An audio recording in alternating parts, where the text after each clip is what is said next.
नमस्कार दर्शक बंधु आपण को आम चैनल को स्वागत। आमर आज भिडियोटी समस्त कुंभ राशि व्यक्ति विशेषों बहुत गुरुत्वपूर्ण रही। से आपण धैर्यर सहित यही भिडियोटी को शेष पर्यंत देखंतु। आपणकर व्यस्त समय मध्यरु मात्र 10 मिनिट समय आपण निज पई दियंतु। निज भविष्य विषय रे जानंतु। देखंतु एही भिडियो रे आमे सही 6टी भविष्यवाणी विषय रे जानिबा जहा आपणकर एही 2025 रा द्वितीय अर्ध रे हेबाकु जाउछि। ग्रह मानक गोचर अनुसार आपणक जीवन रे निश्चित घटिबाकु जाउछि एवं आपण लेखि रखंतु एहा संपूर्ण सत्य अटे। आपणक जीवन रे 2025 रे एही द्वितीयार्ध माने एही जुलाई रु डिसेम्बर मध्यरे एही सबु तारीख गुड़िकरे गुरुत्वपूर्ण घटना मान निश्चित घटिबो जहाँ आपणकर भाग्य भविष्यत को परिवर्तन करिबो। सर्वप्रथमे जानिबा अत्यंत आवश्यक जे समस्तकर जन्म कुंडली भिन्न भिन्न होइथाय एवं पूर्व जन्मर कर्म अनुसार ए जन्मर कुंडली प्रस्तुत होइथाय। सेतिपई आपणक कुंडली अनुसार आपणक जीवन रे जहाँ घटिबार थिबो ताहा निश्चित घटिबो। किंतु धर्मशास्त्र एवं ज्योतिष शास्त्र साहाय्य रे आपण भविष्यत रे हेबाकु थिबा घटना विषय रे आगरु जानि परिबे एवं प्रतिकार मध्य करी बड़ घटना को छोट करि परिबे। ता सहित देखंतु ग्रह मानकर गोचर जहाँ समस्त ब्रह्मांडर गोचर करुछंती से माने आम समस्तक जीवन को बड़ प्रभावित करिथांती। किछि ग्रह मानकर गोचर राशि परिवर्तन चलन रे परिवर्तन आमको शुभ फल प्रदान करिथांती एवं किछि ग्रह मानकर गोचर एवं तांको परिवर्तन आमको किछि अशुभ फल मध्य प्रदान करिथांती।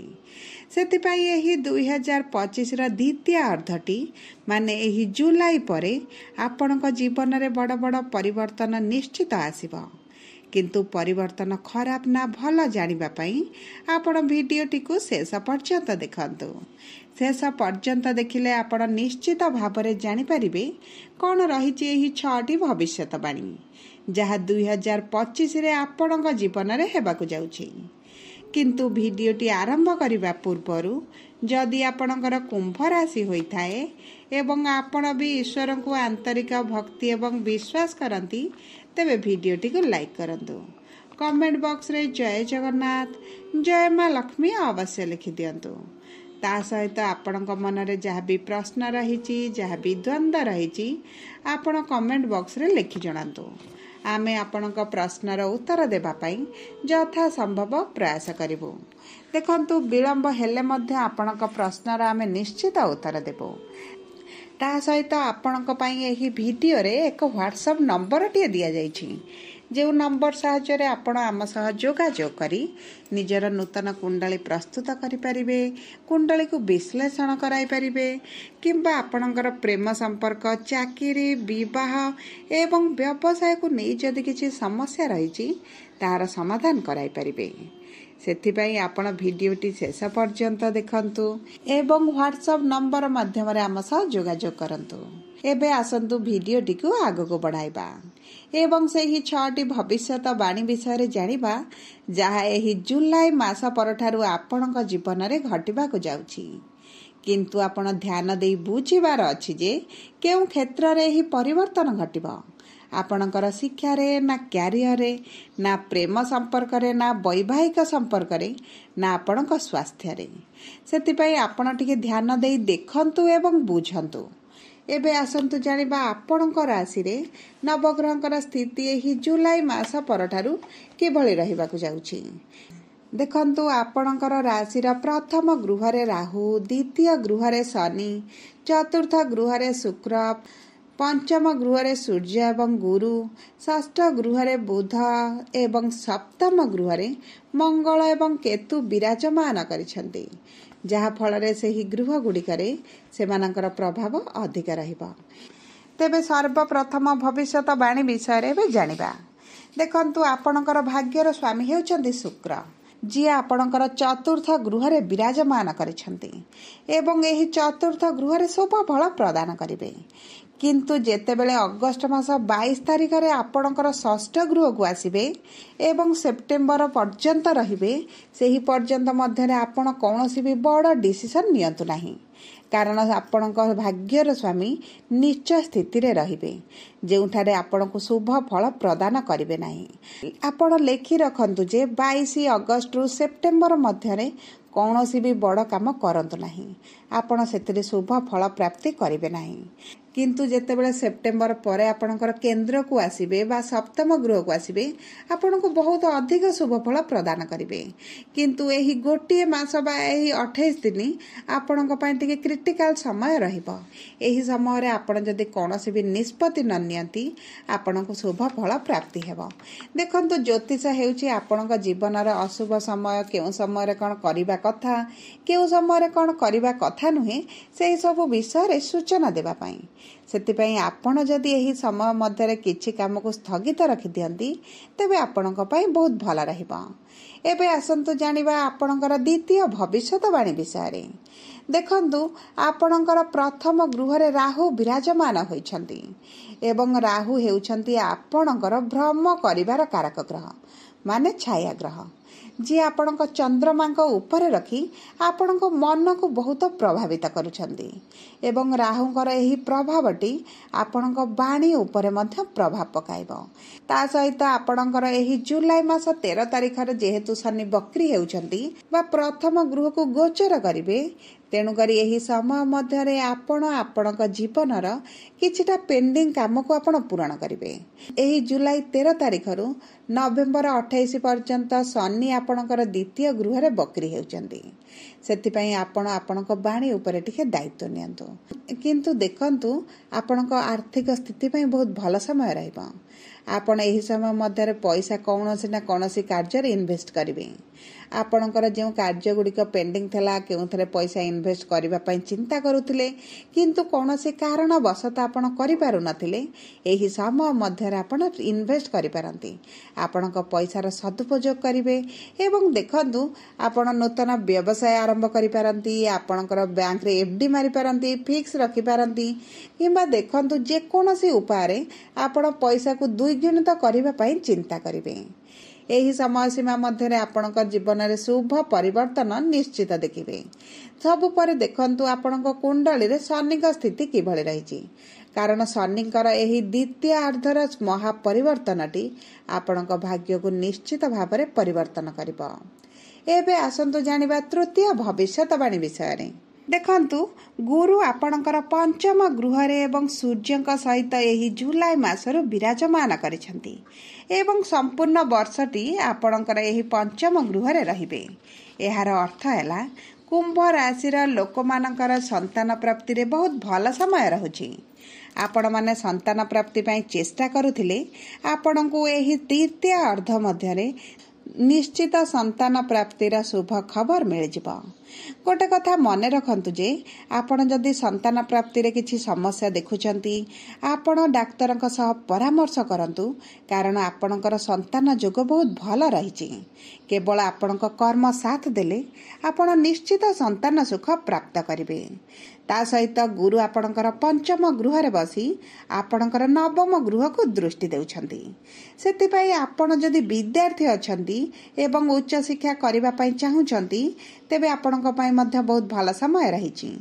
ଆପଣ ଏହି ଜୁଲାଇ ମାସ ପରେ ଉଚ୍ଚଶିକ୍ଷା ସମ୍ବନ୍ଧିତ ଯେକୌଣସି ନିଷ୍ପତ୍ତି ନେଲେ ଆପଣଙ୍କୁ ଶୁଭ ଫଳ ପ୍ରଦାନ କରିବେ। ସବୁଠାରୁ ବଡ଼ କଥା ହେଲା, ଯେଉଁ ମାତା ପିତାଙ୍କର ସନ୍ତାନର ଶିକ୍ଷାକୁ ନେଇ ଚିନ୍ତିତ ରହୁଥିଲେ, ସେମାନଙ୍କର ଚିନ୍ତା ଦୂର ହୋଇଯିବ ଏବଂ ତା ସହିତ ପଞ୍ଚମ ଗୃହରେ ଗୁରୁ ବସି ଆପଣଙ୍କର ନବମ, ଏକାଦଶ ଏବଂ ପ୍ରଥମ ଗୃହକୁ ଦୃଷ୍ଟି ଦେଉଛନ୍ତି, ଯାହାଫଳରେ ଆପଣଙ୍କ ମନରେ ଦୟାର ଭାବନା ଆସିବ। ଆପଣ ନିଜ ଭୁଲକୁ ବୁଝିପାରିବେ ଏବଂ ସୁଧାରିବା ପାଇଁ ଚେଷ୍ଟା କରିବେ। ନିଜ ଭିତରେ ଆପଣ ଗୋଟେ ପରିବର୍ତ୍ତନ ଆଣିବାକୁ ଚେଷ୍ଟା କରିବେ, ଯାହା ଏହି 2025 ବର୍ଷର ଦ୍ୱିତୀୟ ଅର୍ଦ୍ଧର ସବୁଠାରୁ ବଡ଼ ଭବିଷ୍ୟତବାଣୀ। ଗୁରୁ ଆପଣଙ୍କ ବ୍ୟବସାୟରେ ଆପଣଙ୍କୁ ବହୁତ ଅଧିକ ସଫଳତା ଦେବେ, ଆପଣଙ୍କ ଭାଗ୍ୟକୁ ବଦଳାଇ ଦେବେ। ଆପଣ ଲେଖି ରଖନ୍ତୁ, ଏହି ଜୁଲାଇ ମାସ ପରେ ନିଶ୍ଚିତ ଭାବରେ ଭାଗ୍ୟରେ ବଡ଼ ପରିବର୍ତ୍ତନ ଆସିବ। तेबे आसंतु एबे जानिबा चतुर्थ भविष्यवाणी विषय। देखंतु 30 वर्ष पर शनि आपणकर कुटुंबर गृह विराजमान होइछंती। यार अर्थ है आपणक परिवार प्रति आपणकर अधिक संपर्क बढ़ी जिवो। आपण आपणक परिवार पई किछि ना किछि निश्चित भाव करिवे। आपण एमिति भी किछि काम करिवे जेउथिरे आपणक परिवार लोक गर्वित अनुभव करिवे। देखंतु एही 2025 वर्षर द्वितीय अर्धटी आपणक परिवार पई आपण अधिक चिंता करिबा आरंभ करिवे। किंतु आपणक दांतरे किछिटा समस्या देखा देई पारे। आपणक गळारे किछि असुविधा मध्य देखा देई पारे। ता सहित आपण देखिबे आखिरे भी समस्या आपणकर किछिटा अनुभव होई पारे। सेति प्रति आपणको टिके ध्यान देबाकू पड़िबो। कारण शनिकर बक्री होई आपणकर द्वितीय गृह रे रहिबा माने आपणकर स्वास्थ्य रे किछिटा समस्या आनी पारंती, विशेष भाव में आपणको पाटी रे गळारे। तेणुकरी जदि आपण खाद्य पानीय एवं आपणकर स्वास्थ्य को ध्यान दियंती तेबे शनिकर कौनसी भी खराब प्रभाव आपणको ऊपर रहिबो नाही। एबे आसंतु जानिबा पंचम भविष्यवाणी विषय। देखंतु जदि आपण पार्टनरशिप बिजनेस कौनसी कार्य आरंभ करबा पई चाहुचंती तेबे आपणक पई एही 2025 रा द्वितीय अर्धटी बहुत भल रहिबो। कारण 18 वर्ष परे राहु आपणकर प्रथम गृह रे रहिचंती एवं केतु आपणकर सप्तम गृह रे रहिचंती। तेणुकरी आपण कौनसी कार्य को तरबर होई निष्पत्ति न नहीं आपण धीर स्थिर भाभी जदि किछि कार्य करूचंती तेबे आपणक पई बहुत भल रहिबो। देखंतु केतु हेउचंती जेहेतु छाया ग्रह सेतिपई आपणक सप्तम गृह रे रही आपणक व्यवसाय को वृद्धि करिवा सहित आपणक फैमिली लाइफ रे किछिटा डिस्टर्बेंस आनी पारंती। आपणक संपर्क रे किछिटा मतभेद झगड़ा मनमालिन भली परिस्थिति देखा दे पारे। सेति प्रति आपणको टिके ध्यान देबाकू पड़िबो। ता सहित देखंतु राहु आपणक प्रथम गृह को रहिबा परे आपण चालाक हे जिवे, चतुर होई जिवे, सब कार्य को स्मार्टली करबा पई चिंता करिवे एवं एही कार्यटी आपणको बहुत अधिक शुभ फल प्रदान करिबो। जदि आपण प्रेम संपर्क रे अछंती तेबे संपर्क रे संदेह जमा भी करंतु नाही। आपणक मन भीतर को एही नकारात्मक चिंताधारा आनंतु नाही। ए आपणक संपर्क को बिगाड़ी पारे। एबे आसंतु जानिबा षष्ठ बा अंतिम भविष्यवाणी विषय। देखंतु एही जुलाई आरंभ बुध आपणकर षष्ठ गृह रे विराजमान होइछंती एवं एही षष्ठ गृह रे बुध उच्च स्थिति रे थांती। तेणुकरी एही भविष्यवाणी विद्यार्थी मानक जीवन रे बड़ परिवर्तन आनिबो। कारण विद्यार्थी मानकु बहुत अधिक उच्च फल प्रदान करिवे। एवं देखंतु बुध हेउछंती आपणकर पंचम एवं अष्टम घर स्वामी। तेणुकरी आपणकर विद्या क्षेत्र को बहुत अधिक प्रभावित करिवे एवं आपण उच्च शिक्षा करि पारंती। आपणक मन पसंद कॉलेज रे एडमिशन करि पारंती। सब पर देखंतु जेहेतु शुक्र आपणकर चतुर्थ गृह रे अछंती आपणक परिवार मध्य रे सुख सुविधा रे वृद्धि घटिबो। आपण घर परिवर्तन करि पारंती किंबा घर को रिनोवेट करि पारंती किंबा आपण पूर्वरु जदि किछि कोनोसी जिनिस किनिबा पई चाहुतिले एही द्वितीय अर्ध मध्य रे आपण किनि पध्य पारंती। तेणुकरी देखंतु एही जुलाई मासरु डिसेंबर मास पर्यंत आपणक पई बहुत अधिक शुभ समय रहिछि। एही समयटी आपणकर वर्षर प्रथम अर्ध अपेक्षा बहुत अधिक भलरे अतिबाहित हेबो। तेणुकरी सबु परे मध्य जदि आपणकर कुंभ राशि होइथाय आपण प्रतिदिन शनिकर बीज मंत्र जप करंतु, शनिदेवଙ୍କ पाखरे दीप अर्पण करंतु, हनुमान चालीसा पाठ करंतु एवं चेष्टा करंतु गायत्री मंत्र प्रतिदिन जप करिबा पई। यह आपनको बहुत अधिक शुभ फल प्रदान करिबो। जदि आपणकर कुंभ राशि होइथाय वीडियोटी किभଳି लागला कमेंट बॉक्स रे लिखि जणांतु। जदि आपणक प्रियजनकर कुंभ राशि होइथाय वीडियोटी तांका सह शेयर करंतु। जदि प्रथम थर आम चैनल को आसी चैनल को सब्सक्राइब करंतु। पाखरे